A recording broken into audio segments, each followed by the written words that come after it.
G'day, welcome to Board Game Backers, brought to you by Liberty Guild Gaming. Today we're doing a second solo playthrough of Wroth. We're continuing the campaign with the Avenna versing the Elden, and in today's scenario we're doing the High Ground. The Elden's main fighting force has set up camp on the Wroth Hill and is raining arrows down on your forces. You're working to blockade the Elden supply lines, and if you're successful, the munitions should dry up soon. Precision is an asset, but improvisation has never been Elden's strong suit. Before you can claim victory, however, you'll need to survive the flurry of darts headed in your direction. Take cover. So I've already set up the board, fairly similar to scenario 1. All we're doing is just to profile the character tiles now are in the last 4 regions and randomized, and the point tokens are on the outside randomized. And I rolled an 8 earlier on, so we are starting with the activate volley. So very first thing that we're going to do is in the first phase, is to the maintenance phase. District zone moves up 1 and we activate the chaos die. In this case it's an activate volley, which do 2 damage in the current where there's the most threat and there is no one on the board and no one adjacent to them. So we're moving up for the next one to get it ready. Put this on number 2. We're moving on to the spoil phase. No spoil phase in the first round. And then we're moving on to the groundwork, where we each get Cora.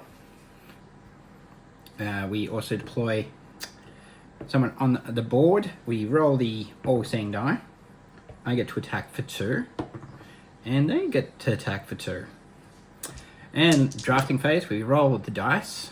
And I'm going to grab those 2. I don't want them to hurt me any more than he needs to. And in fact, I will give him this one, and I'll grab that one. There we go. Cool. And now we're moving on to the action phase, and I am going to deploy 2 into this region.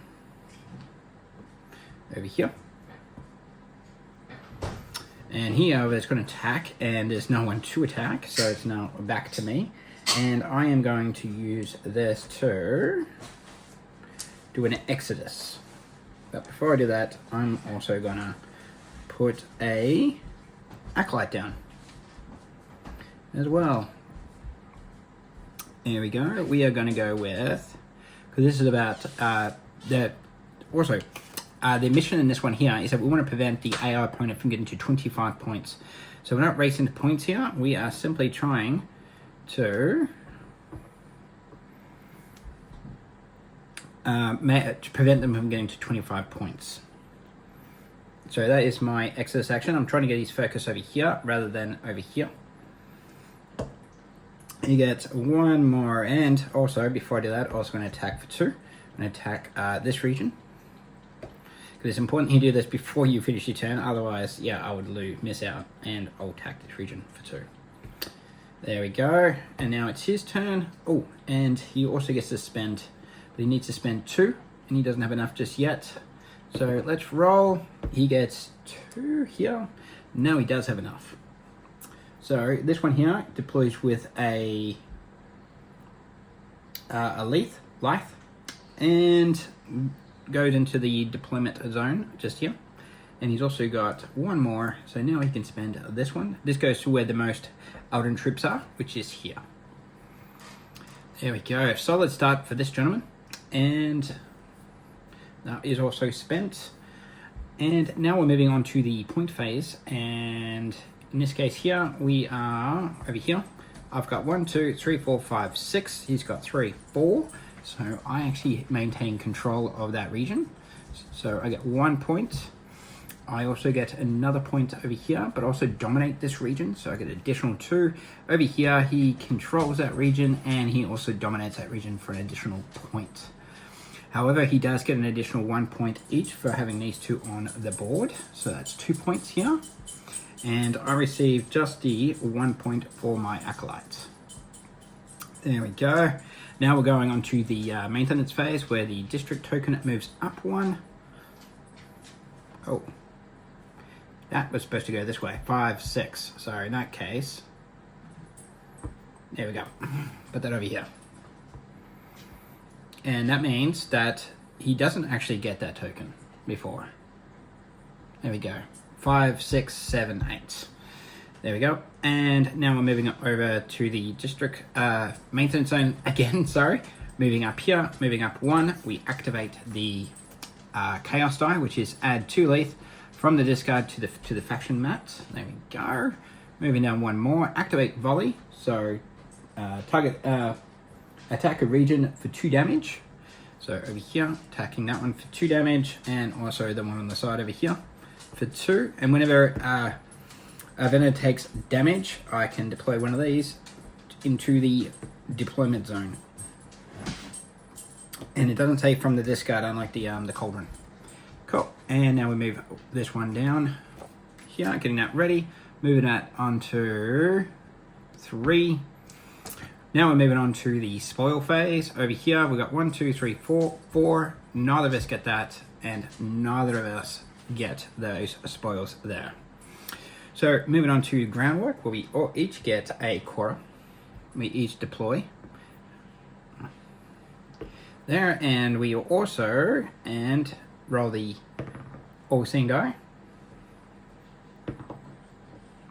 There we go. This is the all-seeing die. Sucks many colorblind. There we go, and there we go. Cool. Now we do the draft phase. Roll the dice, and I think I want to start getting people on the board. I do, and I wouldn't mind getting another. Yeah, so we'll got to be careful because I'll give them that disperse action. There we go. Cool, and now it's my turn, and I am going to not going to use that just yet. I'm going to use this one here and deploy 2 people. Oh, and there we go. When Vinna attacks a region that has a hag, acolyte, deal +1 damage. Oh, hello. That's not too bad, actually. Yeah, +1 damage. So I could actually do damage in this region here and bring that guy down a little bit. But I'm going to hold off for the time being. But mind you, I do only have 2, and he is going to attack for 4 and actually hurt him. So on that note, before he gets a chance of doing that, I am going to attack this region here and deal +1 damage. I'm going to take out this one and that one there, over here, and that's just because of my enhanced sorcery. So whenever I attack a region that has any one of my 3 sort of elite troops, I deal +1 damage. So there we go, and now it's back to him. He's going to deal 4 damage. 2 damage, well, to the opposite region, which is here. And then he's going to do 2 damage over here. So he's actually going to wipe this one out. But just as he does that, I get to recover 1 more into the region, because Vienna had taken damage. So my acolyte actually brings people back from the dead. Cool. Going over to this turn now, I can bring another acolyte to the table if I want to. Which I think I will, because I need people on the board. So I'm going to pay for that, put you here, and then do an Exodus again, because I want to dominate regions. And so I'm going to put you here. Well, 1, 2, 3, 4, 5, 1, 2, 3, 4, and 5. And I'm going to put you over here. There we go. And he gets a roll. And he gets to attack for 2 to the region that has the most threat, which is this one here. And now we go back here. No dice means the turn is over, and we move on to the point phase. So over here, I've got 4, he got 4, no points. I've got 3, he's only got 1, so I get 1 point here. And he's controlling that region there and dominating it, so he gets an additional 1 there. And also he's got 1 on the field, so he gets another point, and so do I with my acolyte. So now we're moving on to round 3. So we move the district bonus up 1. We do the chaos die. In this case, it says AI activates the disperse action. So where he's got the most people is over here. So 1 here and 1 here. So the disperse troops to the lowest region.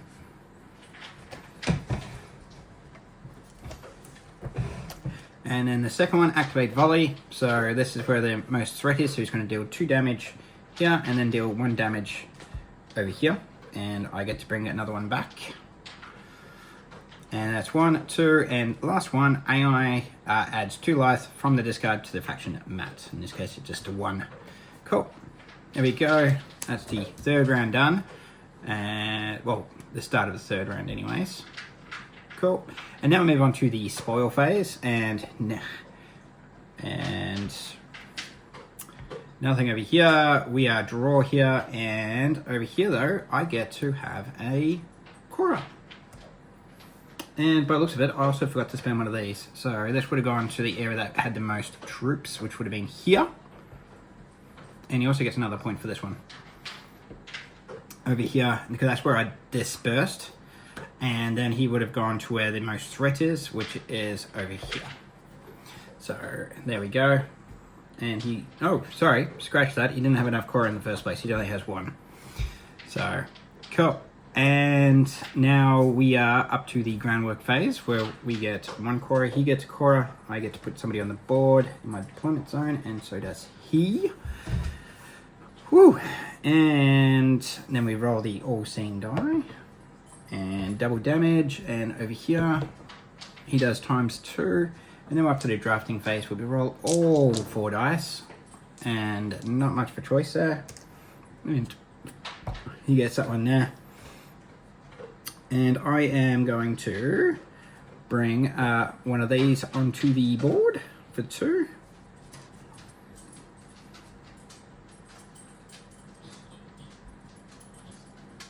But he will do damage back, which I would do like very much so. And I'm also going to deploy 2 more. And he's also going to deploy quite a few too, but at least no one's attacking at the moment. So I am going to do this. There we go. He, however, is going to do the disperse action twice, and the area that has the most is this one. So he is going to where the threat is, and he's not going anywhere. And he gets to do that twice. Now we're over here, and nothing's going to happen because they've got to stay where the biggest threat is. So back to myself. I've got a choice where I might actually do an excess action potentially, which I will do just so I can get people on the board. And I am going to go here. And I'm going to go here, and I'm going to grab this one over here because I want this area to be targeted because I will do damage back attacking in that region. Cool. Okay, and that is that one there, and I'm also going to do an attack for 2. So I am going to attack both these 2 regions here. There we go. Now it goes back to him. He gets 1 roll, and he gets some Korra. Oh, before we forget, this needs to come out. And that goes to the area with the most in the previous turn. And he also gets more Korra. So you can actually, and that also gets deployed as well in the deployment zone. Oh, wrong guy. This one. Over here. So these ones get deployed in the deployment zone. These ones here get deployed where there is the most troops. So, and this one here is where the most troops are. We got 1, 2, 3 up there, and we got 1, 2 down here. So he actually goes all the way up here. That's where the most troops are. There we go. And so he spends those 2. Oh, they only cost 1 each. So, bang. Gets both these up there. Well, first he spends 1. He's got 1 left over, so he's got to actually get 2 to spend on that. So now we're moving on to the point phase now. And starting from the outside, no one here. Over here, I control that region, so I get 1. Over here, I got 1, 2, 3, 4 to his 2. I control that region. However, he gets 2 for that one, and also 2 for that one. He's down to 10 points. Moving on to the maintenance. Also, He also gets 1, 2, 3, 4 points. 1, 2, 3, 4 points for those, and I get 2 points for my 2. There we go. Now we're moving on to the 4th round, and he's going to activate Volley and deal 2 damage in an area that has the most. So this one here. And unfortunately, because it's a Volley, he's actually not being attacked at any region. So that's 2 for him, and then 1 in the adjacent area. So if enemy is damaged by an attack in a region that has an alkali, deploy 1. Okay, at least I get to deploy 1 in here. There we go. And moving on to activate the disbursement. And so this area has the most, and this will go towards where the threat is. There we go. 1 stays behind. That's 2. Activate Volley again. Wow, he just took out my 1, 2, 3, 4, 5, 6. 1, 2, 3. Yeah, he just took him out. Just on a Volley alone, and then 1 on the other side. So that one's gone as well. And it's 2. He adds 2 life from the discard to the faction mat. And then last one, he activates Volley for another time. We've got 1, 2, 3, 4, 5. 5. Lowest region is the it's one that gets targeted. So 2 plus 1 on this side. Wow. Okay. So now we're moving into the spoil phase. At least I still get to kill somebody on this side. And I am going to maintenance phase. Forgot to actually... Did I move this forward 1? No, I did not. So that now goes back here. That's 1, 2, 3, and now 4. Cool. And the spoil phase is I get to hurt somebody, and I'm going to take you out in the middle. You're no longer controlling that region. And over here I got 4 to his 2, so I get an additional Cora. And he gets a... add 4 troops to an AI occupied region that has the most threat. So 1, 2, 3, 4. It looks like they're going right here. So you get 4. So this has got the most threat because I've got 4 people here. And no one activates that since I took him out with my little action over here. So that worked out really well. Now we're moving on to the groundwork phase where we both each get a Cora each. We roll the all-seeing die. Looks like we both get a ×2. Moving on to the draft phase, roll all 4 dice. And I want to do as much movement as I can. And that would have been cool actually, deploy in a region that you occupy. I might do that. How much do you got 2. So I'm not going to have enough, so I'm going to leave you with the Cora. And I'm going to go with that one. Actually, I am gonna get 2 more. So yes, I'm gonna do that actually. You can attack me for 2. Okay, and now we're moving on to this phase here. Now I am gonna go and I'm gonna be very, very, very careful here. Because I'm gonna spend my coin first, just in case he decides to wipe me out. So that's 2 Cora I get. And I can employ these in a region that I occupy. So I could have done probably a lot earlier since they are, they do take damage last. So they could have, tip, get these out early because they don't target the elite troops, they get targeted last after everybody else. That's very, very good to know. There we go. Cool, now it's going to help me very much, but at least if I do any attacking, which I'm not either. Cool, and that's my turn done. He's going to attack for 4. Maybe I didn't really think that through very much, did I? Eek.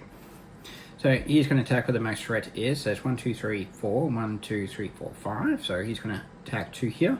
We're down to 3, so he's going to attack over here. So there we go. Yeah, that didn't actually help me very much at all. Now I've got a movement action, and I can move 2 people. So I am going to do an Exodus because I don't want to give him another turn, and I'm going to disperse these 2 people up here. That still will give him control. I've got 2 there. I might bring him over here. At least that way he doesn't have control of that region. There we go, and he gets 1 last turn which he gets to attack for 4. And since this is the area that has the most, he attacks for 3 here. And he actually wiped me off the board. Except for the one little lonely little cauldron over here. That's the end of his turn. We now go into the point phase. He gets 2 points over here for controlling that region. 1, 2. Over here, he gets another 2 points for controlling that region. Over here, he gets another 2 points. Nothing there, but he also gets 1, 2, 3, 4 points for the elite troops. That gives him 1, 2, 3, and 4. That leaves him at 24 points. That means I got to beat him in the 4th round because he didn't get to his 25 VP that is required, so I was able to hold him back. So I think learning curve here for me is that I might need to start using these cauldrons a lot earlier, considering they do get targeted last. So no worries, thank you very much for watching the second scenario playthrough of Wroth, the High Ground. And see you at the table on the next one.